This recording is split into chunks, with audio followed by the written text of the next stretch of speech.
This is a reference that'll get... This is a reference only one guy will probably recognize. Welcome to WRASSLEBOYS. No Way Out. 2002, live in Milwaukee. I was hoping you would use the mashup, honestly. I wish. We couldn't get it to upload to YouTube. Alright, can we cut this? Stop! Stop! Okay, I got it. Okay. Welcome to WRASSLEBOYS. I'm Ali. He's Megafighter. Rocktan's here. Mama Mia, Papa P, I've got the diarrhea. Thank you for sharing that with me. Thank you, Rocktan. All right. Yeah, pay-per-view number 2, No Way Out. I think this was only 3 weeks apart from the Royal Rumble. Probably, yeah. I'd have to check my notes. And the theme song is provided by freestockmusic.com. They're really? They just have like this very generic funk song for No Way Out. There was a lot of usage of stock music they pulled from somewhere, or maybe somehow they just hired Jim Johnston to produce a bunch of generic shit. So this is one of the weirdest sets. This is one of the weirdest sets I've ever seen. Like, the truck set, yeah. Yeah, yes. Like, the thing is, the Tron is actually the mini-Tron, the diamond-shaped Tron on the top of the screen. And then the actual Titantron is being projected onto 2 semi-trucks. Or, like, 2 18-wheeler, like, trailers. And I noticed that they are white. Which means they look very dim. Yeah, we looked it up. It's actually better to have gray trucks for this. Yeah, and I would have hated being in the nosebleeds and having to look at these fucking trucks to try and see what was going on, because all they did was play the animations in the Minitron, even though that was like the biggest part of the stage. Yeah, the trucks are just not big enough to really have video projected on them. Like, that's what the Titantron is for. Yeah. But, like, you could see the footage of the matches on the semi-trucks. Exactly. So, yeah, out come the NWO. We got Scott Hall, Kevin Nash, and Hulk Hogan. 2 Hulks, 1 Hogan. New. So, you know, black and white, half frame rate, all that shit. They take their sweet-ass fucking time with this. I immediately thought that was strange for them. Like, it seemed like something like you would save for later, since it's supposed to be a big deal. And I mean, I get maybe the thinking is like, oh, everybody knows they're coming out. They're going to be on the show, so let's just have them come out immediately. But I don't necessarily agree with that. I think that should be. Wasn't No Way Out like Wasn't No Way Out like a cage themed pay-per-view? I think so. Because Hell in a Cell wasn't a thing yet. Like, I mean, the Like, stipulation was, but not the pay-per-view event. So I always thought No Way Out and maybe Judgment Day are the cage themed pay-per-views. I think it was only when when they had the Elimination Chamber in there that they started being like specifically like gimmicked pay-per-view. So I'm looking up what the first No Way Out. I think it was In Your House. It was In Your House. The first No Way Out, the first pay-per-view called No Way Out. The main event was a Hell in a Cell. Yeah, because there isn't a way out, but there was no. In these matches, there was always a way out. Oh wait, no way. That was just the first No Way Out in 2000. That was the second No Way Out. The first No Way Out, it was just. Well, yeah, I'm not counting the one In Your House. It is the first No Way Out. You have to count it. It is No Way Out of Texas In Your House. Shut up, Megafighter. We respect wrestling history here, unlike Vince McMahon. So, they just sort of come out, and then everyone boos them, and then Kevin Nash is like the main promo guy for the most part, and he pretty much has hurt feelings over the fact that people think that he's toxic and the NWO is going to kill WWF, and they love Jesus now. Oh my god. We're Christians now. Jeebus, they hurt. You guys hurt Kevin Nash's feelings. My fifis. Kevin Nash's fifis hurt. I kept making a joke that like Scott Hall would just lean up to the mic, go, "Hey yo," and then just leave with the fucking NWO music. Like, they'd make one noise and then they'd just leave. So yeah, Hulk Hogan eventually also says that like, "Oh, God loves all of us. God bless America." And then they leave.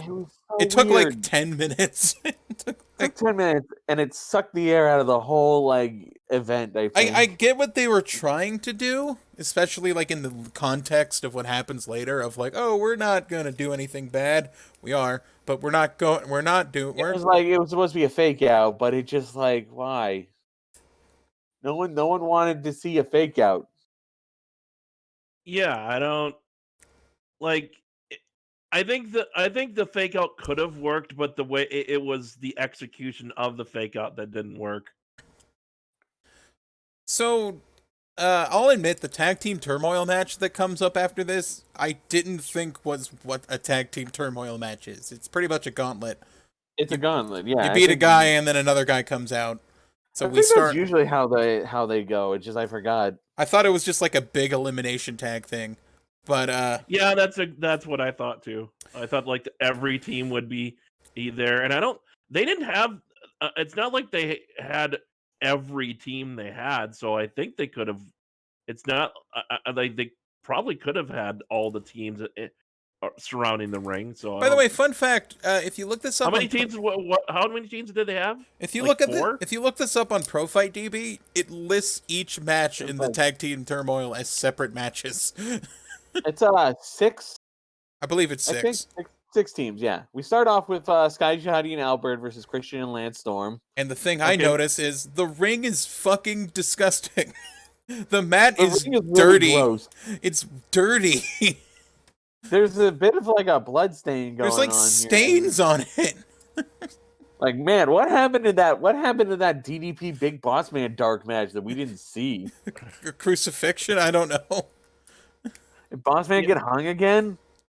Hanged? It looked like this, like, to me, I saw... I'm sorry, it wasn't a dark match, it was on Heat. Yes, I Heat. saw... Which we don't have. Thanks, WWE. Give us Heat. I want the dedicated Heat review. I saw what it looked like this sort of dirt or like some kind of black stain on the mat, and I was we thought it was blood. Like it was like blood. To me, like it. You know what it looked like? It looked like, you know, that Raw last week where Jericho dumped a bunch of beer in the ring, or like the week before that. Yeah, the Seavisors. Did they use the same mat? No, because this is a different arena.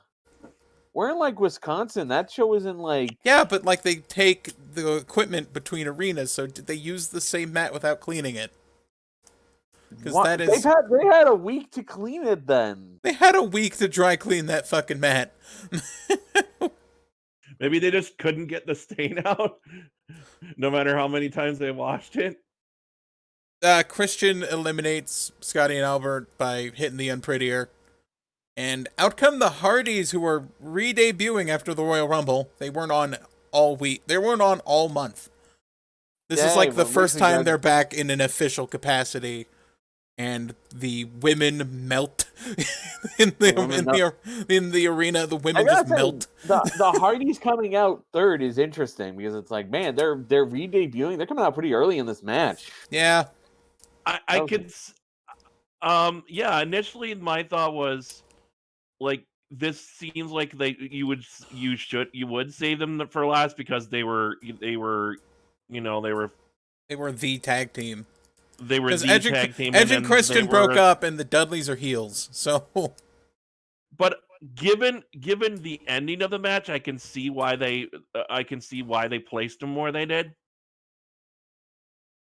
Because Jeff had a Crayola accident. because I think they wanted a heel. They wanted like a face team to beat a heel team in the end of the match. So I think it makes sense for them to put them where they did. So, I guess. they get the shine. They take out Christian and Storm with like a swanton combination. I think it's like a swanton and a leg drop. Out come the Dudleys, and we get to our favorite segment of the night. Jerry Lawler won't shut the fuck up because Stacy Keibler and Lita are both out. So, oh my god. I think I've got here on mine, and mine might be out of mine might be wrong, but oh god, my side. Oh god, I'm sorry that I think I sat wrong there for a second. Anyway, I have on my Jerry Lawler first count a total of 7. I have more than that, but yeah. Okay, what do you got? Like, Let me check. Oh, 8. Okay, 8. I think I just Okay. caught. I think I just caught one because you were kind of falling asleep. yeah, this You show fucking was bitch. No, I didn't get a lot of sleep as I usually don't, and also Get this more show sleep. and this show wasn't that exciting. would you been more excited if it was Sting versus R-Truth? I would have been more excited if it was Randy Orton versus Goldberg. I wouldn't. That would have been a terrible match. Even if it was younger Randy Orton who actually gave a shit, that match would have sucked. Anyway, but yeah, we got the Dudley Boys coming out. So here's Stacy Keibler, and it's Oh, look at her tits! Oh, legs. how long are her legs? I want to measure her legs. Oh, gee. So Matt gets a roll up on Devon. Jeff does like a dive to the outside, and then out of anger, they beat up. The Dudleys beat up Matt, and then 3D Jeff on the outside, just in time for Billy and Chuck to come in. And surprisingly, I did not find any gay jokes. Surprisingly, Yeah, Okay, that good. was. They double team Matt Did it? Hardy and pin him very quickly. welcome back, Hardy Boys. So out come the APA. Appa yip yip. Billy Gunn gets a nosebleed at some point, but I don't remember how. He just has one. He probably got hit by Bradshaw. Yeah, they kind of get bodied by the APA, and then like Bradshaw nails him with a clothesline, and they're the #1 contenders for WrestleMania. Despite the fact that as a team they are nowhere near as in sync as Billy and Chuck are. Do you see Farouk doing stretches with Bradshaw? No, you do not. No, and they should not be winning because of that. They are not fucking sending each other weighted chocolates? No way. they're sending each other raising chocolates. They No, didn't Billy do and Chuck, They didn't do an APA calendar together. They didn't do. They weren't at the pose down against fucking Stacy Keibler and Tori It's team Wilson, building were they? It's team building exercises. That is the thing. Billy and Chuck have been fucking working their asses off, winning matches, doing stretches, being in sync with each other. APA Ferg did get Bradshaw chocolates with dumbbell weights in them. Yeah, Yeah, they didn't stretch their groin. And there's nothing wrong with like two face tag teams going off of each other, but I think Well, it kind of Like- denotes the purpose of this match. Of it's sort of like a tag team turmoil thing. Of like you don't know which this is strange bedfellows as a tag team match. Like you can have Strange Bedfellows is like two different partners. Well, it's two That's different. It's like this is not often you get face versus face, but this would be a situation where I feel like it's justified. I feel like the problem is they run the risk of heel versus heel, which you Yeah. don't want. Heel versus heel kills the crowd, yeah. Unless one heel's Absolutely. like super over. yeah, usually it kills a crowd unless you have a unique situation like the Shield versus the Wyatts. Yeah. So the Where end. the Shield So will Ric face. Flair cuts promo, says that he knows the NWO guys are full of shit, and they totally don't love Jesus. And then just Undertaker enters stage left and just goes, respect. Respect. Respect. I want respect. Yeah, I made the I made I felt like Ric Flair promo was weird. It's like Ric Flair is basically saying they get in a sense that you know the Kevin NWO Nash is came a out and cunt. Woo! really made their presence felt, and they're already causing problems. He's essentially saying they're already causing problems. I I'm also like, forgot that no, they Scott Hall and I has a immediately go, and I'm like going, why are you saying this, Rick? No, they didn't. Scott Hall has a do-rag. I forgot to mention that. He's got a little do-rag around his head. Not a Dragon Ball do-rag, unfortunately. Sorry, Thundercat. I think it How do you like my do-rag? my thought would be a better promo, and if I like might be covered in trying cat hair, but I still want to fuck you're trying you. to indicate, like, maybe would have been like, yeah, like you could have done the fake out better, but at least hint it wouldn't be necessarily out a bad thing for Ric Flair to be like, I don't trust those guys, they're up to something.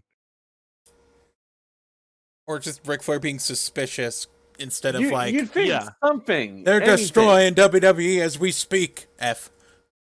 WWE. The woof. Anyway. The woof. Oof. So, yeah, Undertaker's like, respect. Bye.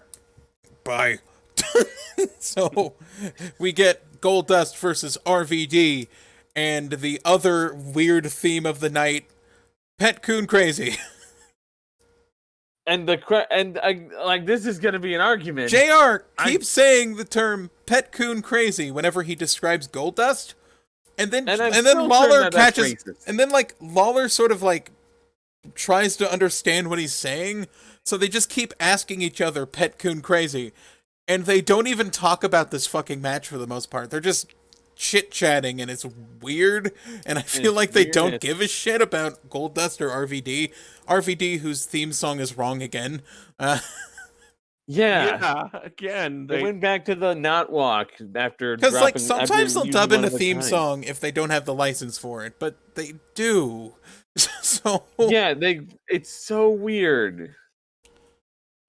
And also, Jerry Lawler won't shut the fuck up about American Pie. Oh yeah, he just starts talking about American Pie. And it's like, oh my god. Like, oh, wasn't this the? Oh yeah, Jerry. Wait, this is also something else. Jerry said that Goldust looks like the guy from Mothman Prophecies. Oh, RVD's feet went to college, and he said that one went to Harvard and one went to Yale. I don't think those are even within like, or even close to each other in terms of Ivy League schools. And there was a joke about the bionic elbow that Goldust did, which I thought was kind of interesting. Stop leaning on the fourth wall. Yeah, they just talk about Mothman Prophecy and American Pie. And we were like, wait, Mothman Prophecy? What? Sadly, on my bad movie monitor, it is only mediocre. It is not a bad movie. It isn't a... Well, that's the thing. It wasn't a movie they promoted, though. Yeah. So we're still in the clear on that. The movies they promote tend to be shit. They weren't promoting Mothman Prophecy, which had already been out by that point. This match was good, but it was weird. Because, like, you know, it starts out with just, like, hot, fast-paced RVD offense. And then, like, 6 minutes of just working Rob Van Dam's, like, various joints. And then it picks up at the end. It just felt like, you know, pump the brakes, kid. Bah. You gotta go at Goldust pace for a bit. Goldust pace for a bit. I don't know. It's just... I feel like you could have cut 2 minutes from it, but it was a good match. I liked it. Thought it was decent. Yeah. Stone Cold says hi to the NWO, who offer him his Steve Weissers, which is weird. Where'd you get those? Where'd you get those? You can't just... He eventually takes the beer after some coercing, and then just throws it over his head. Throws it behind him, basically. He's like, yeah, it's like, fuck you, and then he leaves. So we got the Tag Team Championship match, Booker T and Test versus Spike and Taz, and the first thing I notice is Test is soaking wet, and I don't know why. Like, it wasn't just his hair, like, his body was wet. All of him was wet. He was a wet man. Very weird. Yeah, this is for the tag team titles. We're still not sure why Booker T and Test are allowed this title shot. I forgot to write who won. Go me. Test did, I think, but Spike and Test. I remember at Spike some and point, Test. Spike and Taz, excuse me. Stop. I remember at one point, like Taz kind of like blows out his ankle or something. Like he does a run, like he does like a running like clothesline or something to like. Test and then he kind of like trips over himself, right? Yeah, he starts like tripping over himself, and then he seemed kind of like visibly uncomfortable for the rest of the match. Like he's walking really gingerly. You saw him have this look in his face, like like he twisted his ankle or something. Yeah, like it was definitely an ankle twist or something because he just because the way he fell forward on the clothesline was really awkward. I felt like this match was nothing to write home about, even though like I like the people involved. There were small things I liked. And then I have to say, props to Taz, because my roommate twisted his ankle a while back, and he's got that old school mentality of finish the match. Tough it out. Yeah, but I don't know how the hell you wrestle with the twisted ankle. Not only did he like wrestle with a twisted ankle, but he still did his like belly to belly bridge suplex that he does, where he gets on his tippy toes to do the bridge, and that must fucking suck. Like, ow my leg, ow. There was a point where like Booker like pinned Spike, and I actually do appreciate he kind of slid Spike like around so he couldn't reach the ropes. I like that. Booker T's good. He's good. Yeah. Tess gives Taz a pink belly. I wish. Was that not a thing? I guess I think it's just because he put him in. There was also a spot where like the ref shoves Test because like Test was getting pissed with him, and he shoves him into a Taz mission. I may have remembered this wrong because I was having a little trouble paying attention to this match. It seemed like Booker T was working more of this than Test was. I think so, yeah. Yeah. It was mostly like what would happen would be like they would kind of like corner off Spike and then just have Booker T work him for a while and beat him up. Yeah. And like try and prevent the hot tag the whole match. Yeah, I thinking back to that, I was like, that is really strange that like it. I think it was a retention. So yeah. I don't know why I almost always write the finish, but like I didn't. That they retained the title. It was a retention. All I remember is Jerry Lawler solving the ref conundrum because we were trying to figure out which ref it was. Yes. And we were all confused, and then he goes, "Referee Jack Doan." It's like, "Oh, hey, thanks, Lawler." Oh, great, thanks. It's Jack Doan. Okay, there we go. Anyway, we cut to Jack Doan off the... Oh yeah, I did. That was an entertaining bit of where you know just the fun coincidence. Tess tries to roll up, and then Jack is immediately like on him, like, "No, you can't do that." And then and Tess gets in his face. Tess, by the way, you know, we've said it before, like very underrated. Like he was really good at that in terms of, you know, showing frustration. I was going to say he's good at character work, and he's good at bodying people. He's not the most technical, but I think that's fine. Yeah, he's 2 out of 3 ain't bad. Yeah. He gets in his face. It's like, what? He's like, you count 1, 2, 3, and then he shoves Jack, and then Jack just gives it this big ass shove backward. It was very entertaining. Straight into a Taz mission, of course. Yes. Anyway, here comes Jonathan Coachman's weekly harassment, where The Rock cannot count to 10. He goes 1, 2, 7, 8, 9, 10. I will say he didn't seem to be really harassing Coachman here. He just was cutting a promo. Less and less, which is kind of nice. So it's just about what Undertaker said to Ric Flair about respect, and that that the Undertaker will respect The Rock, And he ends it with, "If you smell what The Rock is..." Mike cuts. Mike cuts. We hear the crowd say cooking. He does not say cooking. And He it's does not just say like- cooking. I thought it was a case of. I thought maybe it was a case of like he instead of yelling cooking, he decided to go cooking. I don't know. I feel like it's more likely because we still would have heard him say cooking. We would still have heard. Oh yeah, I forgot But the no, we one didn't weird see thing I anything. noticed. He was the only guy this whole night without a wireless microphone. He had a corded one. I don't know why. And that's why we couldn't hear him say cooking. Probably.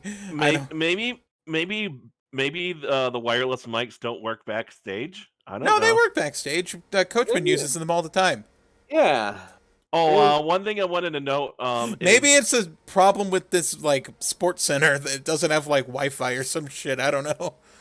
One thing I want to know is that I think it was the last promo Rock did with Coachman. You could actually tell that Coachman was like corpsing. He was actually having trouble, like being showing any fear. He was backing up, but you could see like his smile was. He was smiling.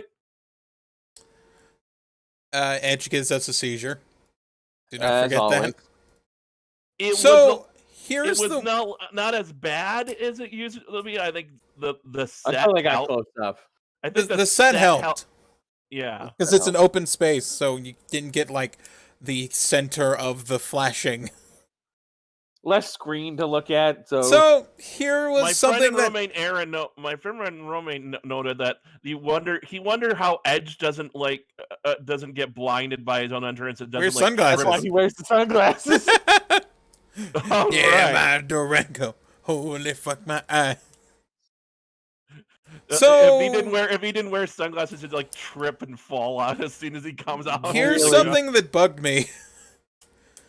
When was this announced? Edge and Regal was a brass knuckles on a pole match? Never. As don't far as I remember. know, they never mentioned that. They didn't announce this. I don't remember this. Was this on an episode that we reviewed? And No, we didn't reviewed notice it? it, but they never announced that it was. Right. And then we're doing like the whole Edge attacking ref thing, so I thought we were gonna have like a ref-based stipulation. But no. This match was Is it actually like- pretty good, despite the fact that Maybe- they didn't explain the rules properly. So I thought it was you win when you get the brass knuckles and not you have to pin them afterwards. I do rules of think pole matches are very honestly confusing. though, I could see why they wouldn't have it like be like a situation like, oh, they went after the brass knuckles. It was more like getting like, why would they have it like that? Especially since it's a weapon. Like, I mean, the Edge point used the brass knuckles once. Like, at some point. It's a point. Pole matches are often very confusing into what the rules are. How This you're has some decent wrestling in it, though. Like, Edge and Regal work well together. There was a pretty sick spot where, like, Regal hits a tiger bomb on Edge on the outside. I love that. Oh my I love God, that was- shit. We gotta talk about how before the match starts, Regal's coming down, and the ref checks him for brass knuckles. Like, freaking, they're on a pole. Back when I thought that you have to get the brass knuckles to win, I thought it would be really funny if he pulled out his brass knuckles and went, "Look, I win! I got him! Don't look at the pole! Don't look at." Regal gets crotched during the match, and JR starts talking about how you should wear a cup. I wear a cup. And you know what? That's a fair point. Why don't wrestlers wear athletic cups? So at some point after some decent wrestling, I think like Edge tries to go for the brass knuckles, but Regal pulls him down, and he pulls down the brass knuckles too, and then they sort of like land in the center of the ring, and the commentary sort of pretends that that was an accident, and like both of them were going to scramble for the brass knuckles. And then just Regal grabs his brass knuckles out of his tights and just clobbers Edge in the fucking face. Okay, maybe the ref was right to check him, but It was under his balls, according But to the that- according to the uncomfortably close replay. But does that count as illegal? That was such a weird camera shot, by the way. It didn't. I was like, initially, I was like, what are we even looking at here? Also, another thing was they did a Regal stretch rope escape spot, but I was wondering, is there even a rope break in this match? Are there rope breaks? What are the rules of pole matches? This is why I think I don't like pole matches. I don't understand them at all. But I yeah, don't know what the Regal rules retains hitting him with brass knuckles that weren't the brass knuckles on a pole. That makes a lot of sense. Yeah, I think the problem of pole matches is that the rules are never consistent across the board as to what the rules are going to be for the pole match. First, you have to pin them, then get the weapon. Do you just have to get the weapon? Like, I understand a ladder match. A ladder match is you go up the ladder, you grab the thing, you get the thing, you win. Yeah. As But long as pole you match- can get the thing with using the ladder, you win. Yeah. Pole matches just don't have that, and it drives me nuts. And then it seems to be like the rules change if it's like a weapon or like it's like some other object. Apparently, the garbage truck's showing up. I'm sorry for people listening to this. Oh, I didn't even hear it. No, Nope, it's showing up on my bar. That's all. They are picking up my garbage. Trust me, you'll hear it in the episode. Anyway, Kurt Angle's talking to Lillian Garcia about how he's Triple H's daddy. Yeah, Triple H would have been a shit dad to the fake baby that wasn't Triple real. H Jr. The Triple H Jr. I fucking love that. Then we get a video package of the feud between Undertaker and Maven, which isn't related to the feud of Undertaker and The Rock, except for that one time Rock made fun of Undertaker for getting eliminated by Maven. and the run-in where he cost Undertaker the hardcore title to Maven. Yeah. Maven... I was going to say something, but I forgot. Maven isn't here. Can't be here today. One of the things you guys were talking about is that I think it was you, Ali, mostly, that were kind of mentioning that like this feud is built on such a weak premise to begin with. Respect. I genuinely, was it an elimination at the Rumble? No, wait, I keep forgetting Rock was in the title match. Did Taker come back from like an injury or something, and this is like the feud they put him in? Because I don't know what he's doing. I really don't understand. I feel bad for not understanding. His hair looks a little better. He doesn't look like a big dipshit anymore, like Big Todd with his red hair. I sort of get why they're sort of but at brownish hair now, which is a little better. It seems like a really weak reason for the feud. Respect. It's like, he talks it as it is as it is a measure of respect, but it's all the only thing Taker is mad about is that The Rock said that. The Rock I'm made mad that fun The Rock of me. said Maven beat me at the Rock Royal Rumble. made fun of me. I got eliminated in a thing that's easy to be eliminated in because it's over the top row. And because I was too busy being a misogynist. I was too busy beating a woman to notice that this guy drop kicked me. Oh man. It really is. I have no respect for Undertaker because his reason for elimination was he was about to fucking chokeslam Lita, a non-participant in the match. And he got dropkicked by Maven, who he didn't properly eliminate. And he didn't eliminate properly, and then he beat him up for no fucking reason. Shot them in a popcorn machine, and then stole and ate popcorn. Without paying for it. The absolute vandal. To be fair, they've had weird and seemingly weak reasons for a feud to start. Like I think it was like something involving Booker T, where he was upset about not being in Rollerball. No, it wasn't that. No, I'm talking about the one where they were mad about not being in a shampoo commercial. That's not happening yet. I don't know if that's this year, if it's next year. I think I don't know. if I American remember Rescue correctly, next they to made that work. They made you But this is believe in this was a legitimate gripe and a reason for at least there's fighting. money writing on that. I have bad news. What? The shampoo commercial feud is this year. Oh my god. I can't wait. Oh boy. Anyway, Anyway, Rock Undertaker versus versus The Rock. Undertaker. They keep showing live, like every time they cut to a crowd shot.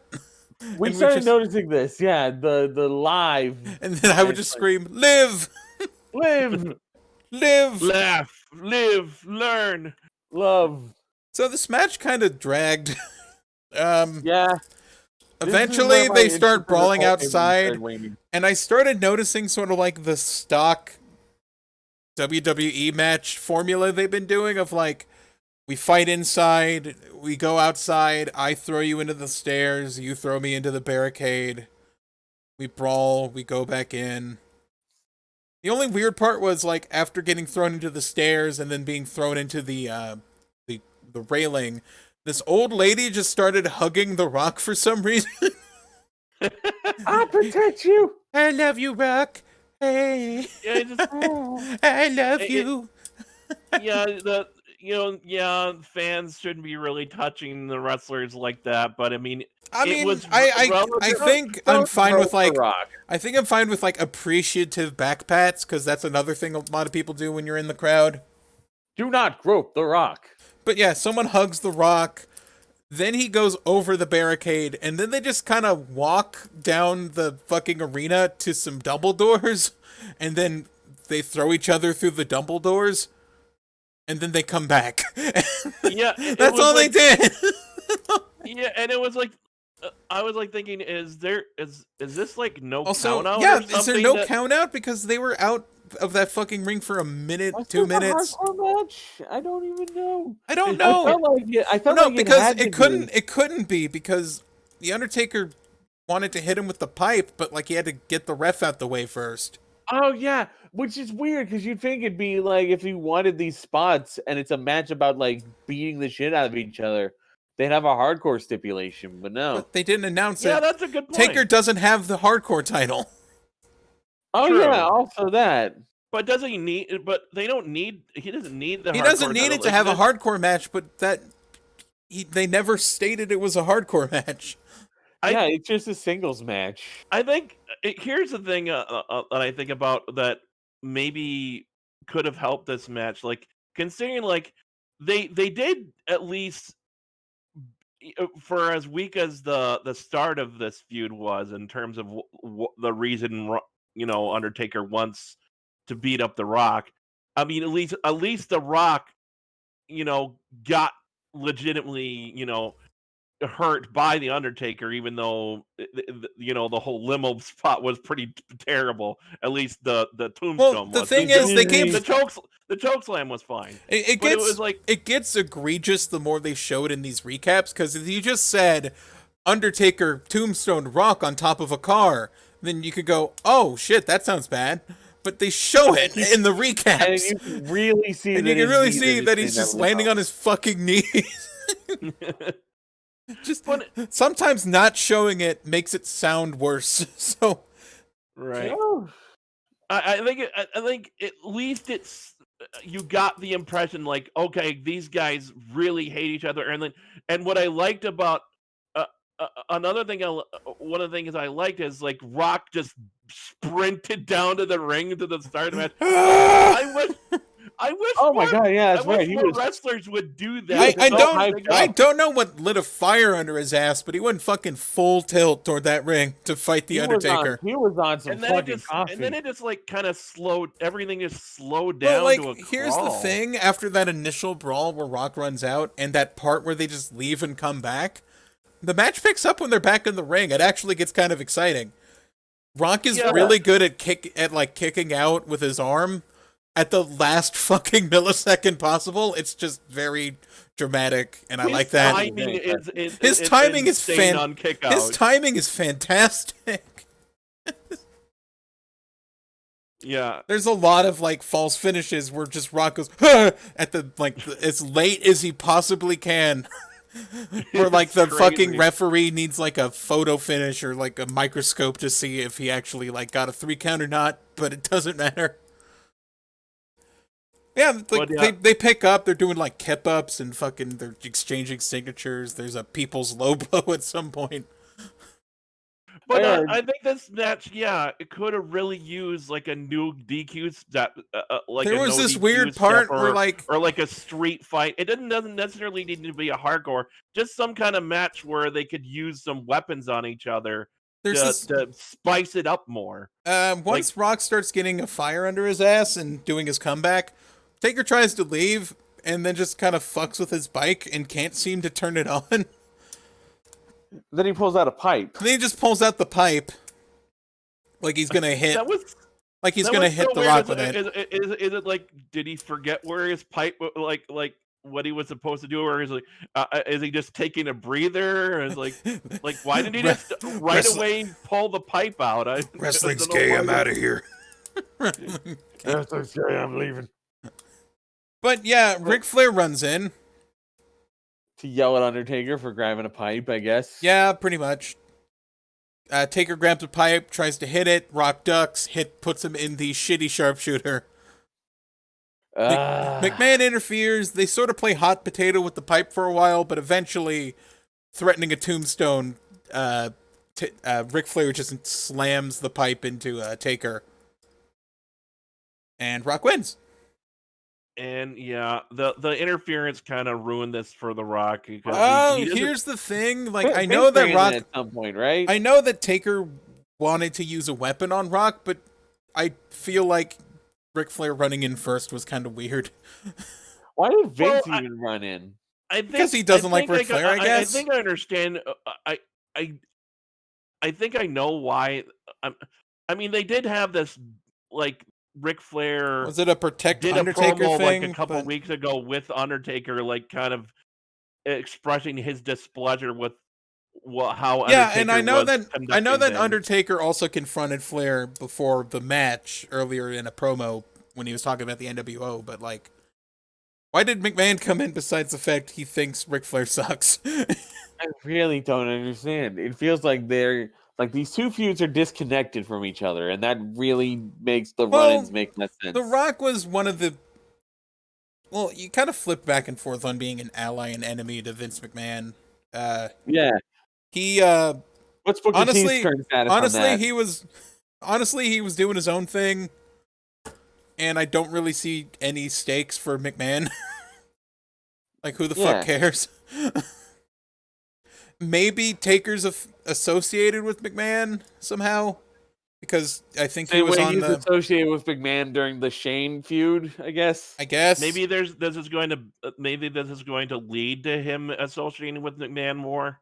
Maybe. I don't think that he did that as Big Evil or not. I'm not sure. But so much for that shit. Mr. Perfect's at WWF New York, and he's spitting gum on people. And not wearing a shirt. We think he might be drunk. Here's his titties. He calls himself wearing like a leather jacket, right? He calls himself Mr. Perfect.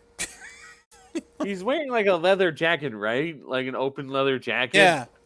And it's just like, my God, this guy is drunk. He is Mr. Perfect. He is Mr. Perfect. He's spitting his gum everywhere. He's at WWF New York. Please go there. Please buy our expensive. Ignore the gum. Ignore the gum, Mr. Perfect. He's spitting on the floor. Ignore the Dudley standing on that one table. We get a general hospital. We get a general hospital recap of Angle and Triple H's feud. Yes, and there's Stephanie and Triple H's feud at this point. Kurt Angle is an almost non-entity in it. Well, he eliminated. He got eliminated by Triple H, and that's it. Oh yeah, that's the basis of this feud. And that's the basis of this match coming up. But it is important we show so they get into like the vow renewal and the "you're a lying bitch," and then just like him destroying the set, and like Stephanie going no or like but it's like they dub over it with like a Godzilla roar, and it's hilarious. They just do like Godzilla noises every time she screams in these fucking recaps. It's like me and Allie laughed our asses off. I don't think it was. I know. Well, Godzilla is a very specific sound, and that's it's just dinosaur, velociraptor, whatever, dragon noise. We just say Godzilla roar because it's easier. Stephanie is the ref with a strange striped vinyl top to emphasize her breasts. Yeah, you know what I describe it as is it's like she's wearing the worst curtains ever. Basically, yeah. Triple H, Kurt Angle comes out, then Triple H comes out, and then Lawler starts talking about how big Triple H's muscles are and why Stephanie doesn't want his big pecs and strong arms and supple body. Is this why you had an 8 on yours and I had a 7? Yeah, I think it's because push those gay thoughts out, Lawler. I think it's because we counted that. Yeah, we counted that. His supple hands and his big forehead. His just pecs.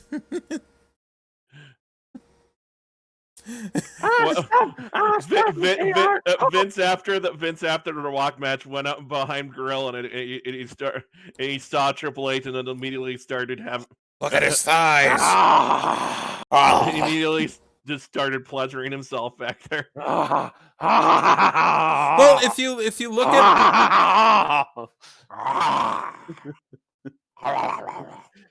I don't know if there's a way to quickly show this to you on like this on the archived version of this, but I want to show you guys one of the No Way Out posters I skipped over to get to this one. Hold on, let me I've got to scroll to find it. Hold on, sorry. Oh, there it is. Wait, no, I'm wrong. Now I embarrassed myself and now it's dead air. But this was one of the No Way Out posters. Only problem is it's the wrong year. Oh, that's the 2001 one, right? Yeah, that's 2000 actually, but it's 2000. Oh yeah. I mean, yeah, I don't want inaccuracies like this not like this Sting versus R-Truth picture. Oh yeah, I forgot. WRASSLEBOYS. This is only going to work on the YouTube version. This will only work on the YouTube version. Thanks, people who listen on Spotify. And Anchor. And Anchor. And wait, let's not do the plug just yet. We still got a main event to talk about. Yeah, we do. Actually, we got 2 matches to talk about. First off, we got Triple H versus Kurt Angle, special guest referee Stephanie McMahon. At some point, she probably got her license where Jacqueline got hers. Anyway, thank you. I was going for that. Anyway, Angle at some point clotheslines Stephanie, and she has to be like replaced with a different referee. I believe referee Tim White. Tim White, of course. Stephanie, that really wasn't wise.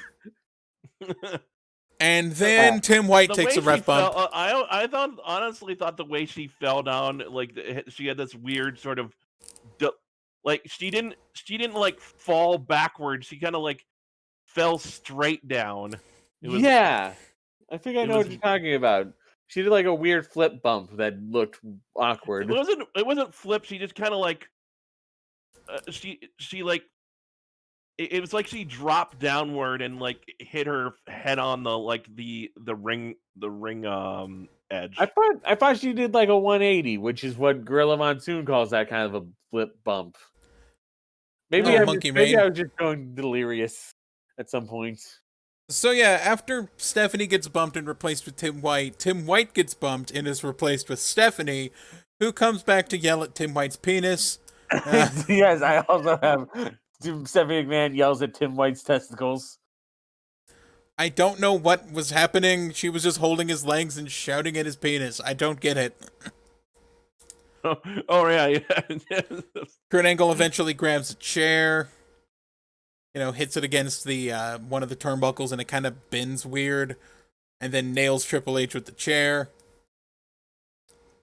Ref wrestling. At some point, Jerry Lawler brings up like if someone gets DQ'd, they'll win or something like that, and it's just he sounded confused. They'll win. It's like, yeah, he was so like, if Triple H gets disqualified, he'll win. It's like Jerry Lawler forgot how disqualifications work. Oh yeah, because this was for the #1 contendership. This was for the #1 contendership because it's Triple H's Royal Rumble win being contested for some reason. Eventually Kurt Angle wins after a dirty finish, and he was clearly not going to be DQ'd by Stephanie because she's on his side. And Triple H, seething, starts spitting foam out of his fucking mouth. I don't know if he was seething. I think it was like he was supposed to be like he was in like a daze or something of like defeat, and it's like no, he's doing that like Triple H breathing thing that I mentioned, where he's like, but like there's just shit, there's just like shit flying out his mouth. It looked like he just like this massive amount of drool came out of his mouth. It was actually gross to look at. It was really gross. I hated it. Kurt Angle, celebrating his victory and is now completely shirtless, runs outside into the winter. Wasn't he wearing like a towel or something? He was wearing like either a towel or maybe a scarf. Anyway, they ask, where are you going? And then Kurt just goes, I'm going to WrestleMania. Then he just gets in someone's car and drives off, which is foreshadowing to what happened to my family today. Jesus, happening. Wait, what? My sister got her car stolen because she left it running, and then Kurt Angle stole it and drove off. That's clearly what happened. Kurt Angle, give her her car back. Give back Angel's car. Angel's car. You can't just go to WrestleMania whenever you want. It said Angel, not Angle. He's dyslexic. It's Kangle's gold medalist Kurt Angel. Kurt Angel. I didn't know that was her first name. It's Kangle's car. Kangle. He saw the K for like Klamath County, and then saw Angel. It was like Angel. Yeah, it settled for a second. Like I thought I heard one of you say Kangle. Kangle. Allie said Kangle. I was making the joke, the dyslexic gold medalist Kurt Angel. But yeah, we didn't plan this, by the way. Her car just got fucking stolen today. Oh man. He didn't turn the key on. He just got in the car and left. Was it on? Was it? Whatever. Kurt Angle's going to Toronto. So I guess this next segment is kind of a meme. It's The Rock with all of the NWO in the back in front of these like weird Japanese style like dressing things, or like those like, what's it called? Like there's the fucking dressing room like shutters or whatever. Yeah, the dressing room shutters, and just like they have a disposable camera, and Diesel wants a picture, or Kevin Nash wants a picture for his kid with The Rock. Diesel.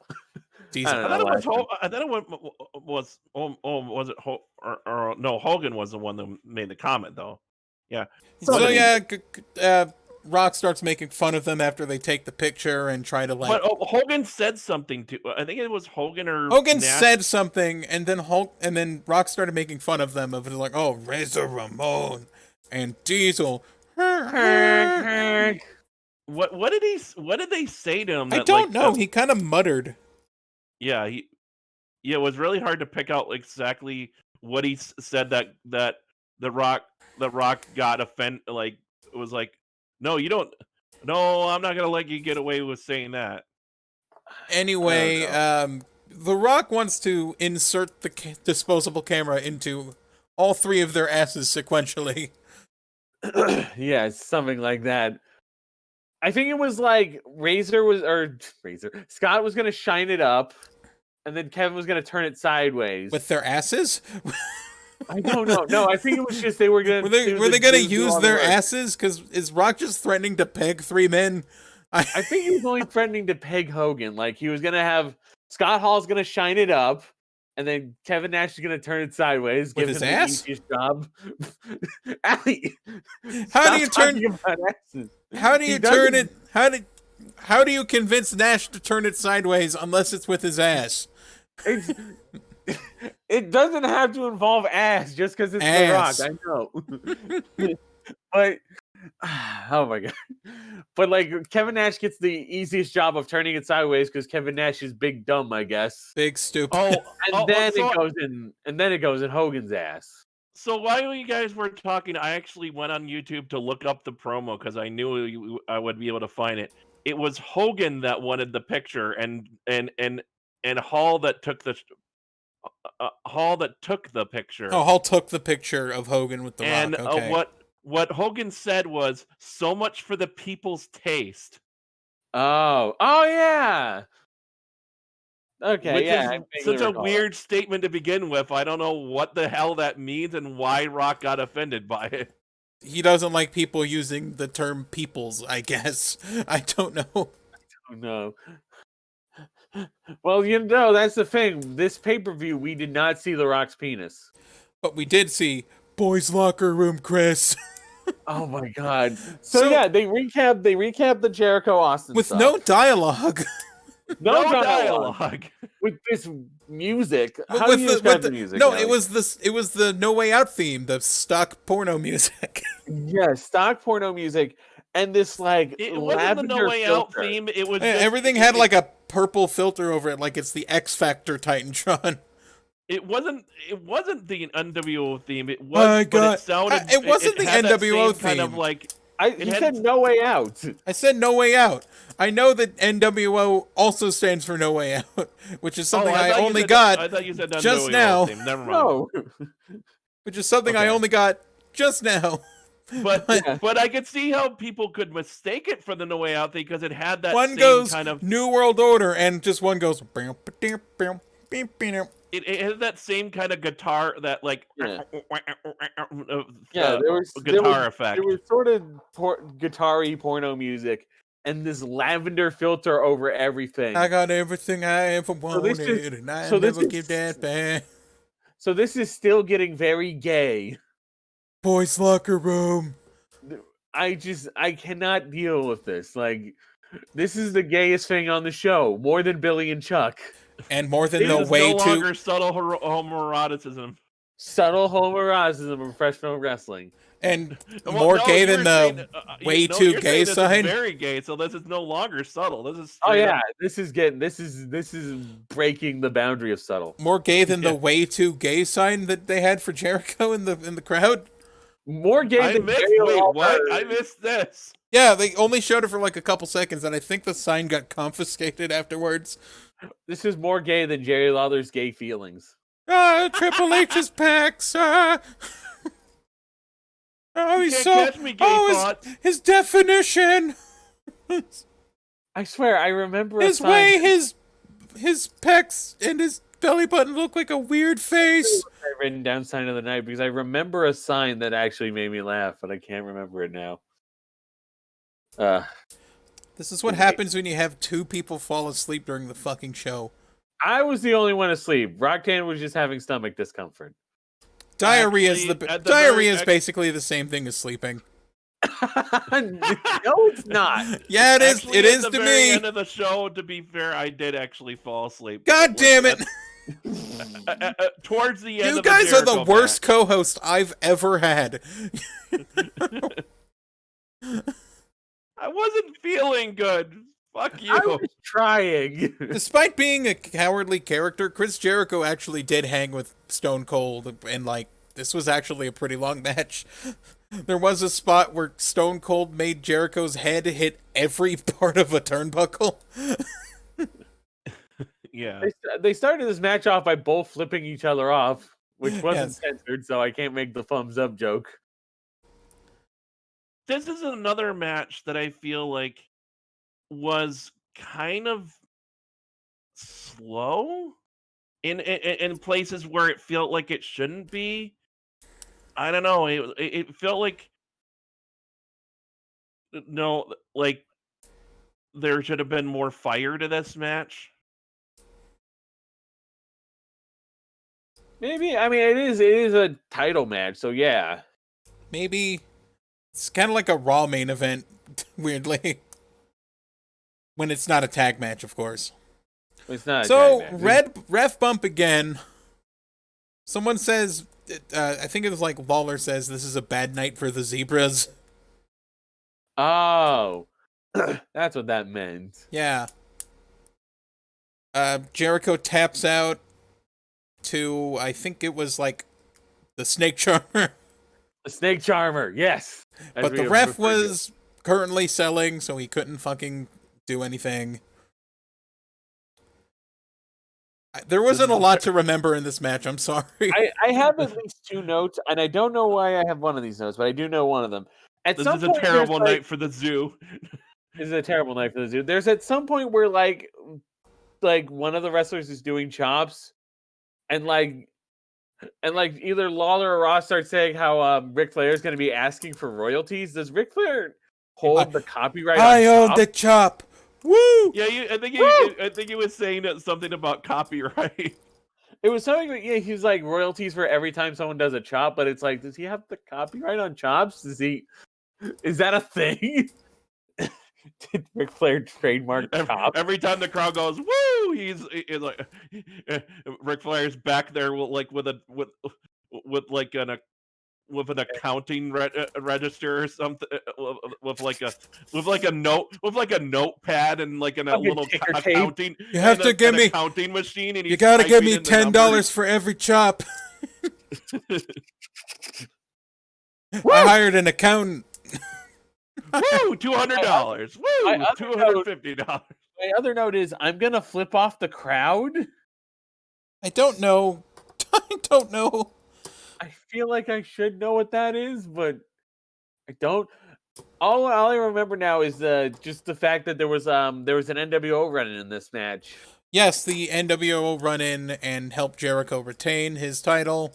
They beat up Stone Cold, and then they spray paint NWO on his back, except they left Scott Hall to do the spray painting, so he kind of ran out of space. So it was like N, like lowercase n, uppercase W, and then you just kind of spray painted Stone Cold's butt. Yeah, actually, it was Hogan that did the spraying. Oh. And yeah, You're fired. It's like he made the letters too big. You made the letters too big, so they didn't fit. You're fired. You're fired. Anyway, don't fall asleep on the job. I fucking tried. Okay. You were getting high on the job. How dare you? I made notes all the way till the end. You dumb fuck. Anyway, so here's where I want to make my main complaint about this show, which is the NWO only run in once, and that's like not how the NWO. That's poisoning the NWO, or that's poisoning the WWF, of course. No, it's watering down the NWO. One run-in. One run-in. Because the NWO, when they started, when it was like Kevin Nash and Scott Hall especially, they just attacked everyone. And that was what made it seem like it was such a unique thing of like... Because these guys are destroying the company. They're outsiders.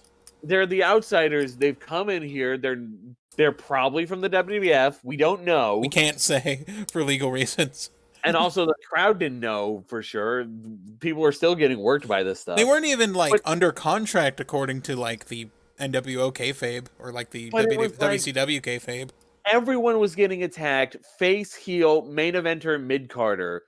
Like that's why the shot of like Kevin Nash tossing Rey Mysterio was so huge. Like it was such an important thing because it was like, oh shit, they're fucking attacking everybody. But yeah, it's like what every other invasion, even in like the ECW invasion was done better than this. It's like Vince. You know what it really seems like, especially like what you guys said, that the whole poison bit is Vince shitting on WCW. It's like this just smells of like this seething hatred that Vince has over the WCW, that he wants that by introducing the NWO the way he did, he defanged them essentially. Yeah, it's watering down the NWO. God, even the fucking NXT Riot, they were destroying everybody in sight. Yeah, they fucking, Daniel Bryan got fired. But yeah, they tore up the ring. They just did all their finishers on people. They wrecked CM Punk. They wrecked Cena. They fucking cold cocked Lawler. Michael Cole ran for it. They were attacking Justin Roberts, choked him with a tie, and Daniel Bryan got fired. Then he got hired again. That was the thing. When you want to make an invasion look effective, they just fucking go at everyone. Just so disorder. They were talking. Remember how they were talking about how the NWO is going to raise the WWF and salt the earth and fucking just set fire to everything. Stock footage of Stalin. Stock footage of Stalin, but just scorched earth kind of dealing with them in a scorched earth kind of thing. If Vince wants to NWO killing fields, was it? Yeah. But no, instead they hung out. They hung out and then they beat up Stone Cold. They hung out and then they beat up Stone Cold. And the worst thing Stone Cold is going to have is he'll have a headache and he'll probably have to shower to take off that NWO paint. And that's about it. I'm not saying I need Scott Hall to take hostages. I am saying that they should raise the WWF. Every match should have had an NWO run-in. Absolutely. Tag team and turmoil, we can have Ric Flair run in to try and prevent this from happening because he knows the NWO guys, and then he gets beaten up by the fucking McMahon, or gets beaten up by the NWO because they don't give a shit. Yeah. Although in a way that might have been, I could see potentially people demanding a refund if every match is essentially the NWO ruining the match. Maybe, but then it'd be holy shit, they're fucking they're destroying everything. I feel like they could make up for that by having a rematch for some titles on Raw. Just kind of payback, or just kind of here you go. Anyway. I guess I have to ask the question. We are 2 months in to 2002. Is this pay-per-view better or worse than Royal Rumble? I'd say it's worse. I feel like Royal Rumble was at least entertaining. So Royal Rumble's our high point right now, but yeah, this was a step down. This was a step down, I'd say. I think would have worked better is as I said, I think they should have saved the NWO for the final match and just have and I would have loved it an extended have them come out for the run in, have the music hit, have them come out and then have them wreck everyone. Don't help anybody. Don't help Jericho. He was a fucking noob in WCW Thunder.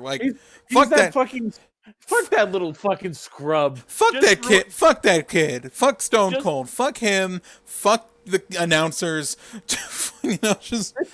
This little cruiserweight nobody's the undisputed champion. Well, I'm gonna fucking give him a razor's edge. Just some shit like that. Yeah. Razor's Edge Jericho sort of drag his limp body onto his stomach, beat up Stone Cold, drag them together, and then draw NWO on both their backs. have Kevin Nash and Scott all help each other do the jackknife and the Razor's Edge, and then have someone hold him with the leg drop, and then have Nash and Hall hold them down while Hogan does the leg drop. Yeah. Just kill them. That's their. I'm not normally fine with that's burying them, but no, these guys are a big fucking deal. And they're NWO. It's what they did. It's how they got over. And Vince is selling them like scorched earth. He's just going to ruin his own company. And all they do is they just beat up Stone Cold. And Jericho retains. Jericho retains. They shouldn't give a shit about Jericho. He's the undisputed champion of the company they're trying to kill. Yeah, he was in the first hour of Thunder. Who gives a shit? Also, yeah, he was also a fucking first hour of Thunder guy.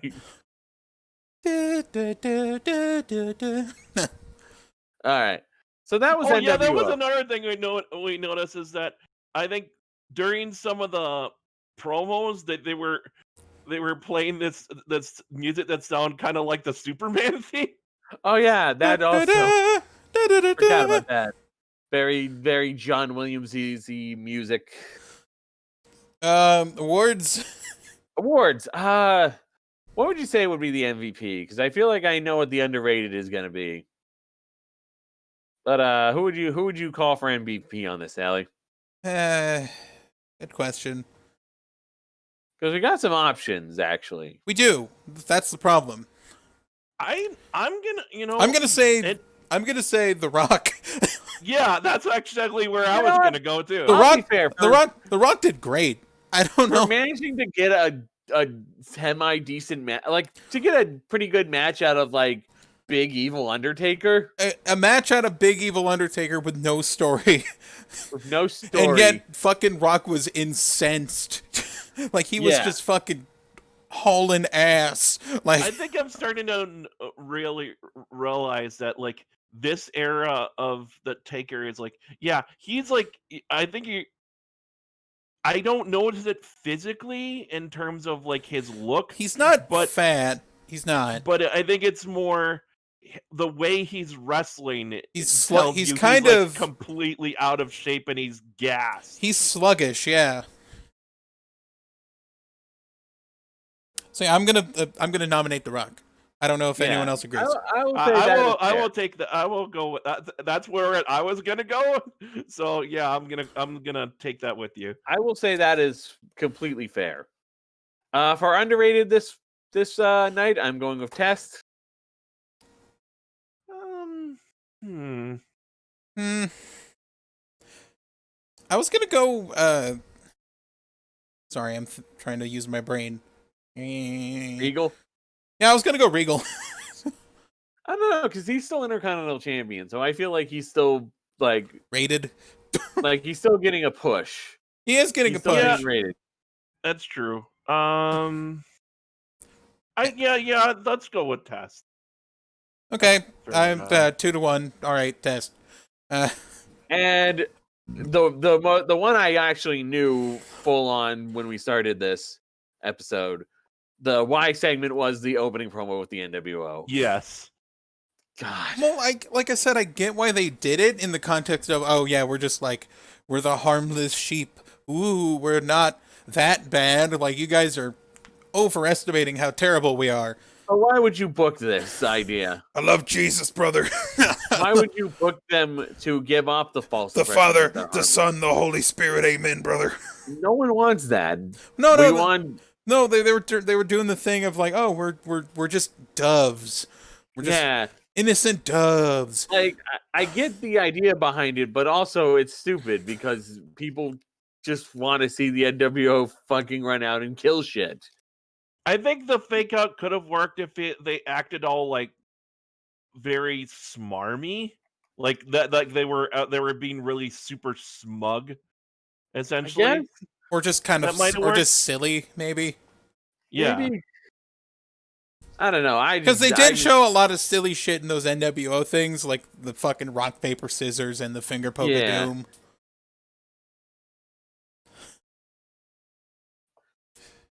Is that it? Oh yeah, Lawler first count 8, 7, 8, 7.5. We will say 8. No gay jokes. No gay jokes, surprisingly enough. I didn't really find a sign that I liked enough for Sunday night. Me neither. I completely forgot it. I don't think I found a sign I liked either. The crowd was kind of eh.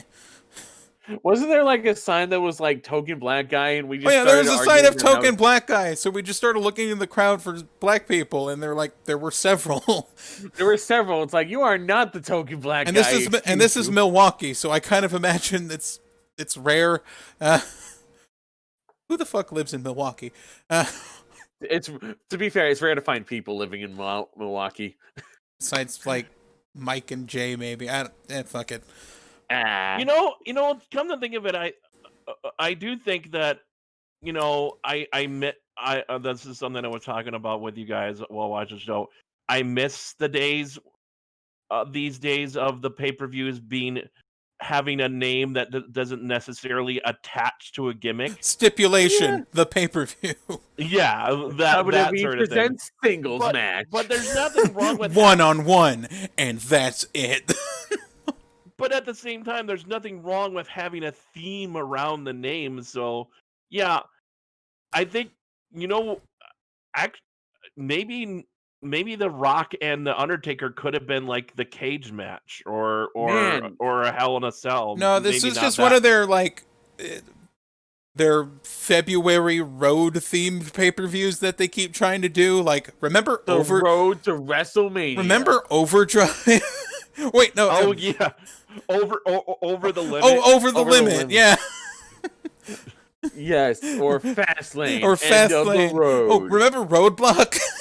Roadblock. Yes. A Roadblock, end of the line. That's what it was. Which we made the joke of calling Road Close.